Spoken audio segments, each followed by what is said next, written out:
مگر گناہ پر ہمیشہ یہ ڈرتا رہے اور اللہ کی بارگاہ میں اس سے تائب ہوتا رہے، اللہ کی بارگاہ میں توبہ کرتا رہے اور آنسو بہائے۔ اللہ کو اپنی بارگاہ میں کسی گناہ پر شرمندہ ہو کر رونا، آنسو بہانا بڑا پسند ہے۔ اللہ فرشتوں کو گواہ بناتا ہے، پیارے فرشتوں کہ کوئی بندہ تنہائی میں اپنے گناہ پر رو رہا ہے، آنسو اس کے جاری ہیں، اس کے آنسو کو کوئی نہیں دیکھ رہا ہے، میں دیکھ رہا ہوں، اس کے آنسو کو میں دیکھ رہا ہوں۔ اور یاد رکھو اے فرشتوں، تم گواہ ہو جاؤ، میں نے اس کے لیے جہنم کو ٹھنڈا کر دیا، مطلب یہ ہے میں نے اسے جہنم سے نجات عطا فرمائی۔ تو اپنے گناہوں پر شرمندہ ہو کر کے بندے کو تائب ہونا اللہ کو بڑا پسند ہے۔ حضرات، جہنم کے عذاب کا تصور دنیا میں کرنا بڑا مشکل ہے۔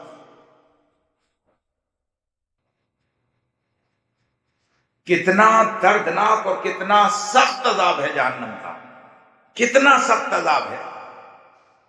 اور اس آگ کا، جہنم کی آگ کا رنگ بھی لال اور پیلا اور سفید نہیں ہوگا۔ کہیں آگ جلتی ہے تو روشنی ہو جاتی ہے چاروں طرف، کہیں آگ جلتی ہے تو علاقے کو روشن کر دیتی ہے وہ، مگر جہنم کی آگ روشن بھی نہیں ہوگی، وہ ہوگی بھی کالی۔ اس آگ کی سختی بھی بڑی خطرناک اور اس کا کالا پن بھی بڑا ڈراؤنا۔ جہنم کا میں نے روایت میں پڑھا ہے، جہنم کا سب سے ہلکا عذاب، اخف العذاب من النار، جہنم کا سب سے ہلکا عذاب، سب سے ہلکا عذاب یہ ہوگا کہ انسان کو جہنم میں ڈالا ہی نہیں جائے گا، بلکہ فقط جہنم کا جوتا پہنایا جائے گا۔ سب سے ہلکا عذاب کیا ہوگا؟ سب سے ہلکا عذاب کیا ہوگا کہ جہنم میں ڈالا نہیں جائے گا، جہنم کا فقط جوتا پہنایا جائے گا، مگر اس جہنم کے جوتے کی گرمی کا عالم یہ ہوگا، وہ پیر میں پہنایا جائے گا، اس کے گھٹنے بھی آگ سے محفوظ ہوں گے، اس کی ٹانگیں بھی آگ سے محفوظ ہوں گی، اس کا سینہ بھی آگ سے محفوظ ہوگا، اس کا سر بھی آگ سے محفوظ ہوگا، مگر اس جوتے کی آگ کی تپش اس قدر ہوگی کہ دماغ جو ہے وہ کھولتا ہوگا، دماغ کھولتا ہوگا۔ اور روایت میں آتا ہے کہ دماغ ایسے کھولے گا، یغلی منہ دماغ، اس سے دماغ ایسا کھولے گا، اتنا کھولے گا کہ دماغ بھیجا بہ بہ کر ناک سے آئے گا اور کانوں سے باہر آئے گا۔ یہ سب سے ہلکا عذاب ہے جہنم۔ اب گناہ گاروں کے لیے عذاب کیا کیا ہے؟ سب سے ہلکا عذاب ہے، کسے دیا جائے گا یہ بڑی تفصیل ہے، مگر گناہ گاروں کے لیے عذاب کیسے کیسے ہیں؟ فَوَيْلٌ لِّلْمُصَلِّينَ الَّذِينَ هُمْ عَنْ صَلَاتِهِمْ سَاهُونَ۔ ویل جہنم کی ایک وادی ہے جس کا نام ویل ہے، جہنم کی ایک وادی ہے۔ اس جہنم کی وادی وہ کتنی کیسی وادی ہے کہ جہنم کے اوپری حصے سے جب اس میں ڈالا جاتا ہے تو 70 برس میں انسان وہاں پہنچتا ہے۔ ویل، اور یہ کس کے لیے ہے؟ جو نماز تو پڑھتے ہیں مگر نماز پڑھنے میں سستی کرتے ہیں۔ ارے چلو پڑھ لیں گے، ابھی تو ٹائم ہے، ارے چلو پڑھ لیں گے، ابھی تو وقت ہے، ابھی تو وقت ہے۔ جب بالکل وقت بھاگا جا رہا ہے، نکلا جا رہا ہے، تو جلدی جلدی گئے، وضو کیا اور تیز تیز جلدی سے نماز پڑھ لی وقت کے اندر۔ چلو ہاں وقت کے اندر پڑھ لی نماز۔ بھاگتے دوڑتے نماز پڑھنا، سستی کر کے نماز پڑھنا، کاہلی کر کے نماز پڑھنا، اس کے لیے ویل ہے۔ تو جب ویل اس کے لیے ہے جو نماز میں فقط سستی کرے، تو جو نماز چھوڑ دے اس کا حال کیا ہوگا؟ جو نماز پابندی سے چھوڑ رہا ہے، پابندی سے چھوڑ رہا ہے، صرف جمعہ آتا ہے، اس کا کیا حال ہوگا؟ جہنم ہی سے عذاب، قبر ہی سے جہنم کا عذاب شروع ہو جاتا ہے، جہنم کی کھڑکیاں کھول دی جاتی ہیں اور قبر ہی ایسا دباتی ہے، ایسا دباتی ہے کہ ادھر دائیں پسلی بائیں جانب، بائیں پسلی دائیں جانب، اور پھر اس پر 99 تنین، یعنی 99 اژدہے اس پر مسلط کر دیے جاتے ہیں۔ اور اژدہوں کا حال یہ ہے کہ وہ ایک بار پھونک مارتا ہے آگ نکلتی ہے جسم سے اور بندہ اس کی پھونک سے 70 گز زمین کے اندر گھس جاتا ہے، پھر اوپر آتا ہے۔ اسی طرح 99 استحے اس پر مسلط ہوتے ہیں اور وہ کہتے ہیں تو نے عصر نہیں پڑھی میں تجھے مغرب تک کاٹوں گا، تو نے مغرب نہیں پڑھی میں تجھے عشاء تک ڈسوں گا، تو نے عشاء نہیں پڑھی میں تجھے فجر تک ڈسوں گا، تو نے فجر نہیں پڑھی میں تجھے ظہر تک کاٹوں گا، تو نے ظہر نہیں پڑھی میں تجھے عصر تک ڈسوں گا۔ یہ جملے رہتے ہیں، کس سختی میں کس مشکل میں بندہ رہتا ہے۔ اور ایک چیز یاد رکھو، جہنم کا جو عذاب ہوگا، کہتے نہیں بندہ دنیا کی پریشانی دیکھ کر کہتا موت آ جائے، کچھ لوگ خودکشی کر لیتے ہیں، خودکشی کتنا بڑا جرم ہے اس کی طرف سوچتے نہیں۔ اگر دینی تعلیم کسی کے پاس ہے، دینی علم کسی نے حاصل کیا ہے، شریعت کو جانتا ہے، تو مصائب طرح طرح کے مصائب و آلام جھیل سکتا ہے، مگر کبھی خودکشی نہیں کر سکتا۔ تو یہاں کی پریشانیوں سے مجبور ہو کر بندہ موت کو گلے لگا لیتا ہے، مگر جہنم میں بندہ موت کو تمنا کرے گا، موت آ جائے تو یہ جو مصائب و آلام پر ڈھائے جانا ہے اس سے نجات مل جائے۔ اللہ کل موت کو مینڈھے کی شکل عطا کرے گا، مینڈھے کی شکل عطا کرے گا موت کو، اور جہنم اور جنت کے بیچ میں اس مینڈھے کو جہنم اور جنت کے بیچ میں رکھے گا۔ جہنمی بھی دیکھیں گے، جنتی بھی دیکھیں گے کہ یہ موت تھی جس کو آج قتل کر دیا گیا، ختم کر دیا گیا۔ اب نہ کسی جہنمی کو موت آئے گی، نہ کسی جنتی کو موت آئے گی۔ جنتی اعلیٰ نعمتیں دیکھ کر اگر موت فنا نہ ہوئی ہوتی تو جنت کی اعلیٰ نعمتیوں کی خوشی میں جھوم کر وہ انہیں موت آ جاتی، جھوم کر کے خوشی سے مر جاتی۔ اور اگر موت سلامت ہوتی اور جہنمی لوگ اگر موت فنا نہ ہوئی ہوتی تو جہنمی لوگ موت کو گلے لگانے کی تمنا کرتے کہ کاش موت آ جائے۔ اب تو موت بھی نہیں آئے گی کیونکہ موت کو بھی موت آ گئی ہے، موت بھی ختم ہو۔ وہ عذاب ہے کہ جس سے موت بھری معلوم ہوتی ہے۔ دنیا کی مشکلات سے بندہ موت کی طرف ترجیح دیتا ہے؟ نہیں، دنیا سے گھبرا کر موت کی طرف جانا نہیں چاہیے، اس لیے کہ دنیا کی مشکلات ایک نہ ایک دن فنا ہو جائیں گی، ختم ہو جائیں گی۔ دنیا ہی ختم ہو جائے گی تو دنیا کے عذاب، دنیا کی مشکلات، دنیا کی پریشانیاں، دنیا کے مسائل، دنیا کے آلام سب ختم ہو جائیں گے۔ مگر دنیا کی مسائل و آلام دیکھ کر کے موت کو گلے لگانا یہ کوئی عقل مندی نہیں ہے۔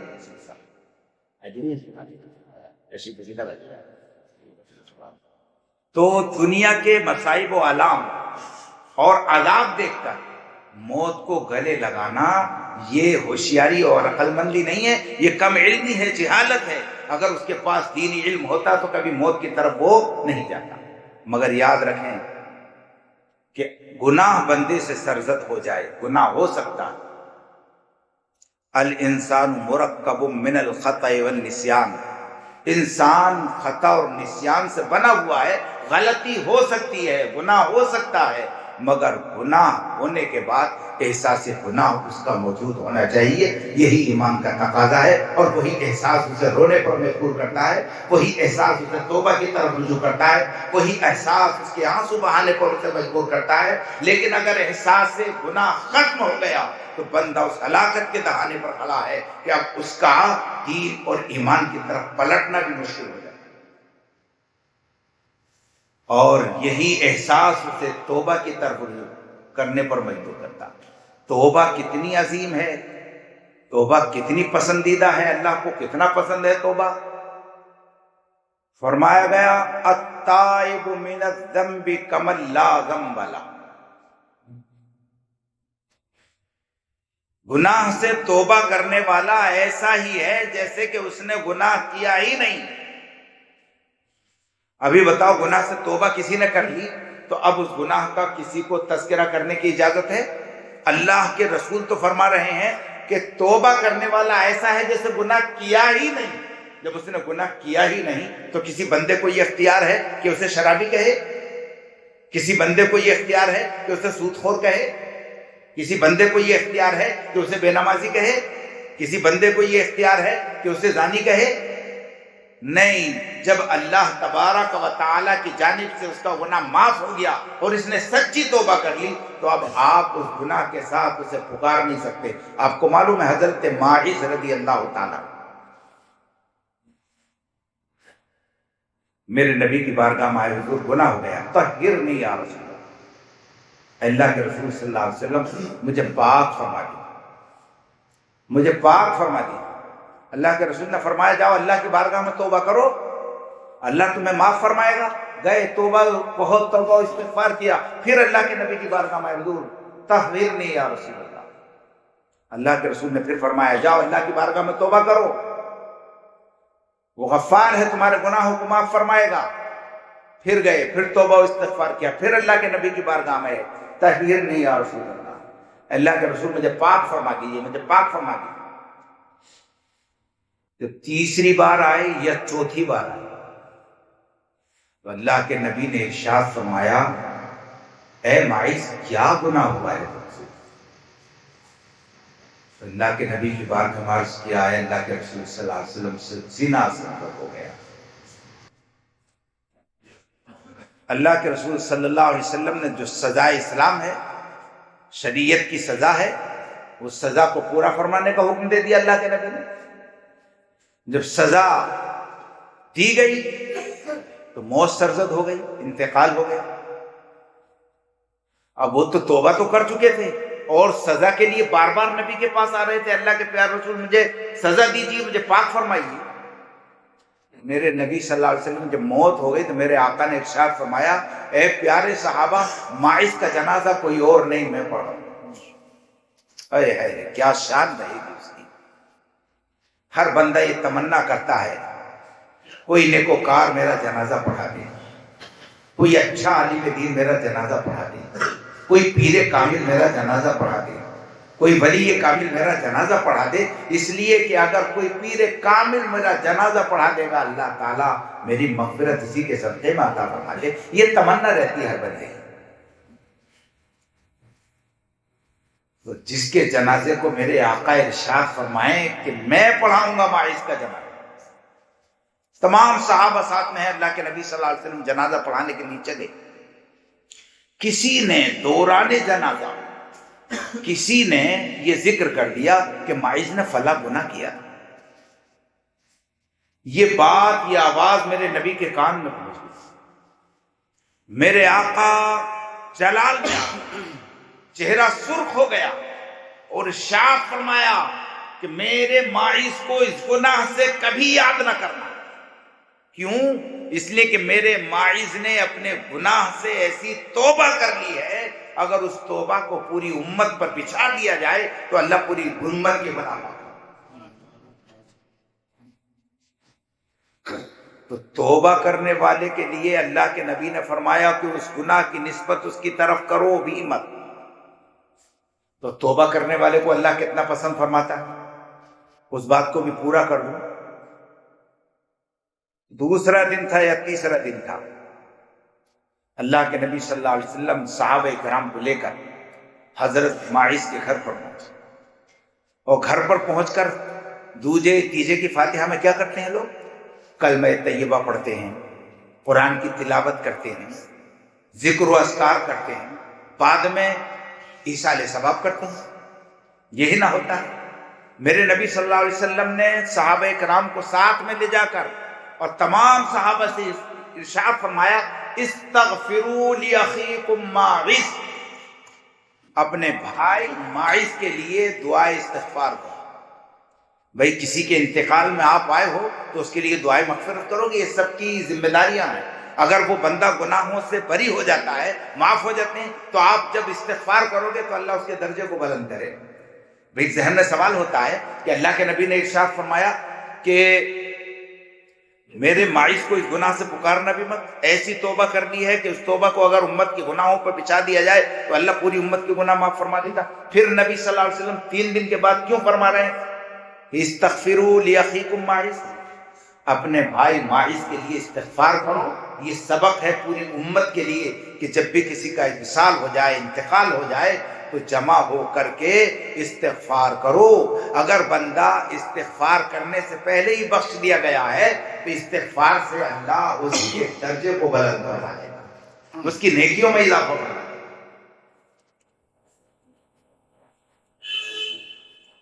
تو اپنے گناہ پر شرمندہ ہونا, اور شرمندہ کب ہوگا؟ جبھی ہوگا جب بندے کا گناہ تو کرے مگر گناہ کرنے کے ساتھ احساس گناہ زندہ ہو.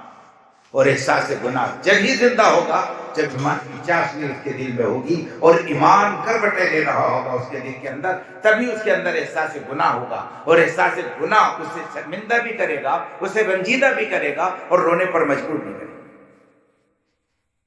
اے اللہ اپنے کرم سے اپنے حبیب صلی اللہ علیہ وسلم کی صحبت و فعل میں ہم سب کو گناہوں سے بیزار فرما, نیکیوں کی رغبت عطا فرما. اور حضرات ہم یہ عہد کریں کہ ہم روزانہ کم سے کم جب شام کو سونے چلیں تو کم سے کم ایک بار اپنا محاسبہ کر لیں کہ ہم نے صبح سے شام تک کیا کیا ہے. کسی مسلمان کا دل تو نہیں دکھایا, والدین کو تکلیف تو نہیں پہنچائی, کوئی اور گناہ تو نہیں کیا, کسی کا حق تو نہیں مارا. یہ ہم غور و فکر کریں, محاسبہ کریں. اپنا محاسبہ کر کر اگر کسی کا حق مارا ہے تو ہمیں وہ حق مارنا, ہم اس پر احساس کریں گے تو ہمیں وہ احساس یہ سبق دے گا کہ تو نے فلاں کا حق مارا ہے, یا تو اس کا حق واپس کر ورنہ اس سے جا کے معافی مانگ. تو جب آپ اپنا محاسبہ کریں گے تو یہ چیز پیدا ہوگی. تو ہم پر لازم ہے, آپ یہ عہد کریے پختہ, انشاءاللہ ہم روزمرہ روزانہ اپنے گناہوں کا محاسبہ کریں گے. کہیے انشاءاللہ ہم اپنے گناہوں کا روزانہ محاسبہ کریں گے, احساس گناہ پیدا کریں گے اور ہم اپنے گناہوں سے سچی معافی مانگیں گے. ایک بات بتا دوں, سچی معافی کیا ہے؟ دیکھو انسان معافی بھی مانگ لیتا پھر بھی گناہ کرتا ہے, انسان توبہ بھی کر لیتا پھر بھی گناہ کر لیتا. تو جس وقت وہ توبہ کرے, جس وقت معافی مانگے, اس وقت اس گناہ کو نہ کرنے کا عزم مصمم اس کے دل میں. جس وقت توبہ کر رہا ہے اس وقت اس گناہ کو نہ کرنے کا عزم مصمم, کبھی یہ گناہ نہیں کروں گا, یہ عزم مصمم اس کے دل میں. یہی سچی توبہ ہے. اب اس کے بعد شیطان نے اسے پھر بہکا دیا, پھر گناہ ہو گیا اس سے, تو کوئی حرج نہیں ہے, پھر توبہ کر لے. اللہ 100 مرتبہ توبہ کرتا ہے بندہ کسی گناہ سے تو 100 مرتبہ معاف فرماتا ہے. مگر جس وقت توبہ کرے اس وقت اس کے دل میں اس گناہ سے نفرت ہو اور اس گناہ کو نہ کرنے کا عزم مصمم ہو کہ میں یہ گناہ نہیں کروں گا. بعد میں بہک گیا, پھر شیطان نے بہکا دیا, پھر نفس کے غلبے میں آ گیا, پھر کسی برائی کی طرف چلا گیا, تو پھر توبہ کر لو. مگر توبہ اسی انداز سے کرے کہ جب توبہ کرے تو اس کے دل میں یہ سچی کیفیت پیدا ہو کہ اب میں اس گناہ کو کبھی نہیں کروں گا, یہ دل میں عزم مصمم. اللہ تعالیٰ اپنے کرم سے ہم سب کو عمل خیر کی توفیق رفیق عطا فرمائے. اگر کسی بھائی کا کوئی سوال ہو تو سوال کر لیں تاکہ آئندہ مرتبہ اس کا جواب آپ کی گوش گزار کر دیا جائے. اچھا, اب اس کے بعد ذکر و اذکار جو ہوتا ہے وہ ذکر کیا جائے. ہم اور آپ مل کر دعا کرتے ہیں, مولا جو کچھ کہا گیا ہے کہنے سننے سے زیادہ عمل خیر کی توفیق رفیق مرحمت فرمائے. وآخر دعوانا ان الحمدللہ رب العالمین.